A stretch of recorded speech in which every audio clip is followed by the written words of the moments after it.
레위기 2장의 말씀을 봤는데 오늘은 소재에 대한 내용입니다. 소재. 1절부터 3절까지 보니까 가루의 소재, 그리고 4절부터 10절까지는 가루로 만든 음식, 음식의 소재, 그리고 11절부터 13절은 소재의 첨가물에 대해서, 마지막 14절부터 16절까지 첫 이삭을 소재로 드릴 경우에 대한 규례에 대해서 설명을 하고 있습니다.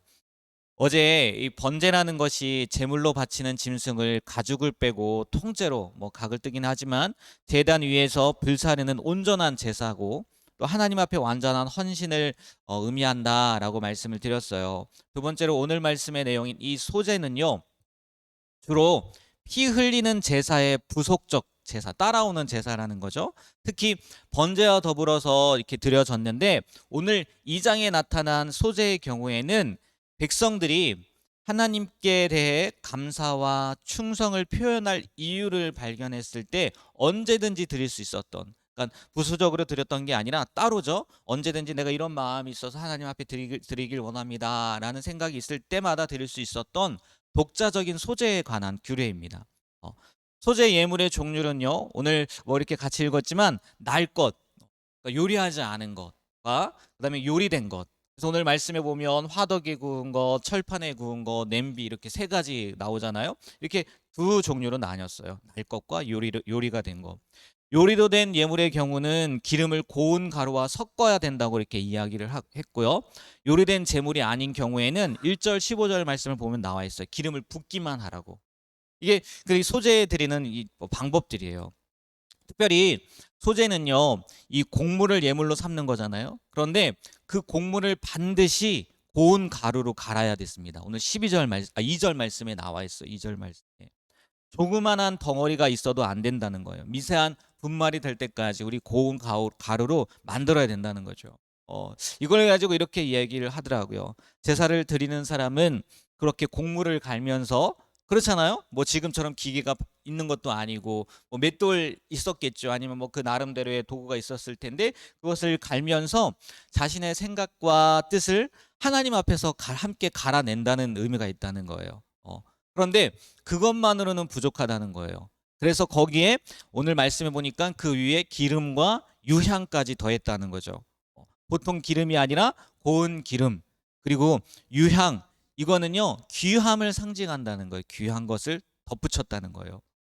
그리고 이걸 영적으로 보면 성령의 기름은 성령을 의미하기도 하고, 또 유향은 성도의 아름다운 기도나 모범적인 생활을 의미한다는 거예요. 그러니까 만약에 이 소재를 지금의 예배로 우리가 대입을 시켜보면 이런 거 아니겠습니까? 예배라는 것은 우리의 뜻과 생각을 말씀의 그 절구통에 넣어서, 맷돌에 넣어서 빻으면서 가루로 만드는 시간이라는 거예요. 내 것이 있으면 안 된다는 거죠. 조금이라도. 미세한 분말이 될 때까지 완전히 가루로 만든 다음에 그 가루를 하나님께 드릴 때, 그리고 거기에 기름과 유향, 성령님이 함께 하시고, 또 우리의 모범적인 생활, 우리의 순종, 이게 함께 어우러질 때 그게 하나님께서 기뻐 받으시는 예배가 되는 것 아닐까, 이렇게 해석을 하기도 하더라고요. 일리가 있는 것 같아요. 단순한 소재임에도 불구하고 이 소재를 통해서 우리가 이런 모습으로 예배를 드리는 거구나라고 생각을 할 수 있다는 거죠.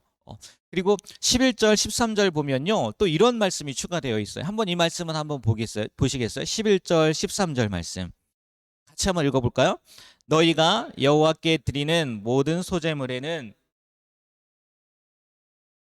누룩이나 꿀을 여호와께 화제로 드려 사르지 못할지니라. 아멘. 13절입니다. 내 모든 소재물에 소금을 치라. 내 하나님의 언약의 소금을 내 소재에 빼지 못할지니 내 모든 예물에 소금을 드릴지니라. 아멘. 하나님께 소재로 바치는 예물 가운데요, 절대로 넣어서는 안 되는 게 있고 꼭 넣어야 되는 게 나와요.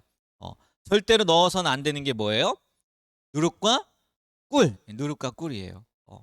누룩은요, 실제보다 부풀리잖아요. 그래서 이런 의미가 있다는 거예요. 죄, 누룩. 그래서 신약성경에 보면 누룩을 섞지 말라.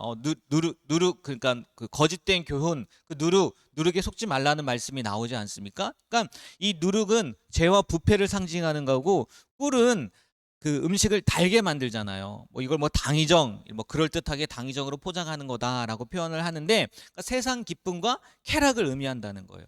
그래서 누룩과 꿀을 넣지 말라고 했다는 거예요. 반대로 무엇은 넣으라고요? 소금이요, 소금. 우리가 지난 주일에도 말씀을 드렸지만 소금은 자신이 없어져 버림으로써 있는 것을 있는 그대로 남아 있게 하고, 또 우리가 그 모습을 통해서 나는 사라지고 하나님만 드러나고 뭐 그런 말씀을 드렸잖아요. 그런데 여기서 보면 언약이라는 약속이라는 말씀이 나와요. 그래서 이 제가 그 주일에도 말씀드렸던 것 같은데, 소금은 고대로부터 계약을 체결하고 그 체결한 계약을 확증할 때 계약 당사자들이 그것을 먹음으로써 계속 계약의 지속성, 어, 그리고 변하지 않을 것임을 표시했던 우정과 친교, 그리고 불변성의 상징물이란 말이에요. 그러니까 소금을 칠하는 이야기는 이런 의미에서 보면은요, 하나님께 바칠 모든 소재물에 이 소금을 칠하고 명령한 이유는 하나님께서 하나님의 백성과 맺은 언약이 진실되고 분별할 불변이죠. 분별이 아니라 불변할 것이라는 사실을 나타내기 위함이라는 거죠. 어. 그리고 백성들로 하여금 감사와 기쁨 중에 그 언약을 믿고 바라며 살아가도록 하기 위해서 하나님께서 이 소재물에 반드시 소금을 칠하고 하셨다는 거예요. 그러니까 이 소금을 통해서 변하지 않는 하나님의 약속을 확증을 시켜 주었다는 거죠. 나중에 보면요, 민수기나 역대의 말씀을 보면 소금 언약이 나와요. 소금 언약. 영원히 변치 않는 확실한 언약을 이렇게 맺을 때 소금 언약이다라고 이야기를 한다는 거죠. 그래서 이 소재에 소금을 치라라고 말씀을 하셨다는 거예요. 마지막으로요, 14절부터 16절 첫 이삭의 소재에 대한 이야기가 나오는데, 이 첫 소산의 소재는요, 자유의사에 맡겨진 재물이었어요. 자유의사. 그리고 이 농산물의 첫 소산에 관한 의무는요, 신명기 26장 2절에도 나옵니다. 제가 읽어드리면 뭐 나중에 우리 신명기 때 또 말씀을 드리겠지만, 내 하나님 여호와께서 내게 주신 땅에서 그 토지의 모든 소산의 만물을 거둔 후에 그것을 가져다가 광주리에 담고 내 하나님 여호와께서 그의 이름을 두시려고 택하신 것으로 그것을 가지고 가서, 지금 이렇게 이야기하고 있단 말이에요. 그런데 이 첫 소산은요, 여호와께 바치는 건 맞는데 제단에서 불살라서는 안 됐어요. 오직 제사장들에게 그들의 직무상의 수입으로 주게 되어 있다는 거예요. 그런데 여러분, 이 마지막 첫 이삭을 드리는 거, 첫 이삭의 소재요. 제가 신명기 말씀도 읽어드렸지만 지금 이스라엘 백성들에게 지금 레위기를 어디서 썼습니까? 광야에서 쓴 거잖아요. 그렇잖아요. 이스라엘 백성들에게 이게 적용이 되는 말씀이에요? 아니잖아요.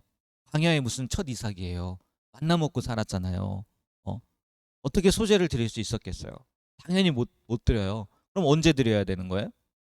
네, 그 가나안 땅에 갔을 때 드린 거라고요. 그래서 신명기에 다시 한번 말씀을 제가 읽어드렸잖아요. 네가 하나님께서 주신 땅에서 토지의 첫 소산을 얻었을 때 그때 드리라고 한 거잖아요. 그러면 하나님께서 소재 그냥 이렇게 니들이 할 때 하면 돼. 그리고 첫 이삭은 나중에 말씀하셔도 되는데 굳이 지금 이렇게 말씀하셨다는 거예요. 왜요?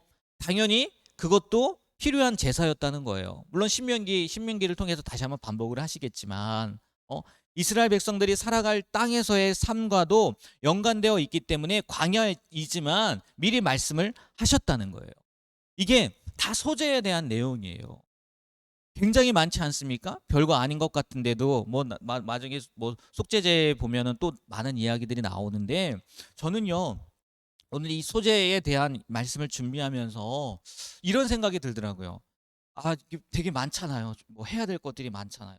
구별해야 될 것도 많고 또 생각해야 될 것도 많고, 이런 생각이 들더라고요. 예수 믿는 사람으로서 조금은 불편하기도 하고 힘들기도 하겠지만 살면서 많은 부분을 생각해 보는 삶을 살아야 되겠구나. 아니, 그게 우리의 운명이겠구나. 아니, 그게 우리의 사명이겠구나. 아니, 그게 우리의 의무이겠구나라는 생각이 들더라고요. 그렇잖아요. 우리 예수 안 믿었으면요, 교회 안 다녔으면요, 생각하지 않아도 될 거 많아요. 그죠? 내가 원하는 대로 하면 돼요. 내가 정말 승질날 때 있지 않습니까? 이거 상식적으로 네? 저는 주차장만 봐도 너무 화가 날 때가 많이 있거든요. 네, 지금 부흥회 때문에 그 이제 미리 이렇게 전하려고 아주 간곡하게 부탁을 해요. 간곡하게 그렇게 기록을 해서 여기 이 시간만큼은 주차를 좀 안 해주셨으면 좋겠습니다라고. 아니 예수 안 믿었나 봐요. 뭐 이거 우리 공간이니까 니네 주최하지 마. 그냥 한마디면 끝나는 거잖아요. 근데 간곡히 부탁드립니다. 이러는 제 자신을 보면서 야 진짜 신경 써야 될 게 많네 이런 생각이 들더라고요. 그러니까 오늘 소재를 보면서 그런 생각이 들더라고요. 아, 예수 믿는다는 게 참 쉽지 않구나. 그럼에도 불구하고 이 많은 부분을 생각하면서 살아야 될 것 같더라고요. 왜요? 이유는 다른 게 아니에요. 음, 우리가 이 땅 가운데 있는 이유, 아니 우리가 먼저 예수 믿은 이유가 뭐예요? 아직도 예수님을 알지 못하고 죽어가는 영혼들이 많다는 거예요. 그렇지 않습니까? 너무 많아요. 다른 이유가 아니더라고요. 왜 이렇게 많이 생각을 해야 되냐? 한 영혼이라도 어떻게든지 구원받게 하려고. 아니겠습니까? 한 영혼이라도 어떻게든지 교회 안에 인도하고 주님의 말씀을 통해서 예수님을 믿게 하려는 그 의도 아니겠느냐는 거예요. 쉽지 않겠지만 이렇게 산다는 걸 너무 불편할 것 같아요. 그렇잖아요. 너무 불편할 것 같아요. 그럼에도 불구하고 우리가 왜 이 땅 가운데 부름을 받았는지, 그리고 왜 먼저 예수를 믿게 되었는지, 이것에 대해서 늘 생각하면서 그 많은 부분들까지도 생각할 수 있는, 또 그 생각한 것이 우리의 삶 가운데에서 잘 어우러져 나올 수 있는 그런 귀한 삶을 살아가시게 되는 우리 중앙교회 모든 성도님들이 되시길 바랍니다. 그래서 사도 바울이 고백했던 것처럼 어떻게 하든지 무엇하게 하기 위해서요? 구원받게 하기 위해서 살아가는 우리의 삶이 되길 주님의 이름으로 부탁하고 또 축복합니다. 네, 기도하겠습니다. 하나님, 오늘도 이 소재를 통해서 그 소재의 의미와 더 나아가서는 우리가 어떠한 모습으로 이 땅 가운데에서 살아가야 되는지 생각할 수 있는 그런 귀한 시간을 주신 것 감사드립니다. 하나님, 그렇습니다.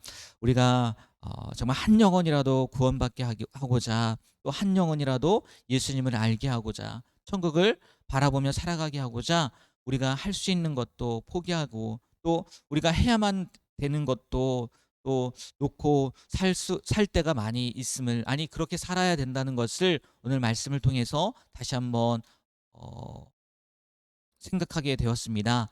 하나님, 우리가 살면서 정말 그러한 모습으로 살아감으로 말미암아 이 세상을 살면서 한 영혼이라도 주님 곁으로 인도할 수 있는, 또 예수님을 믿게 할 수 있는 그런 삶을 살아가는 우리가 되게 하여 주시옵소서. 부흥회를 허락하신 은혜, 또 이번 부흥회를 통해서 역사의 주인공으로 살아갈 수 있는 믿음을 달라는 기도의 제목을 가지고 하나님 앞에 이 시간 감사의 예물을 드렸습니다. 이 예물 드린 손길 기억하여 주시고, 또 우리 모든 성도님들 오늘 말씀대로 살아갈 수 있는 귀한 은혜도 허락하여 주시옵소서. 감사하며 또 축복하며 예수님의 이름으로 기도합니다. 아멘.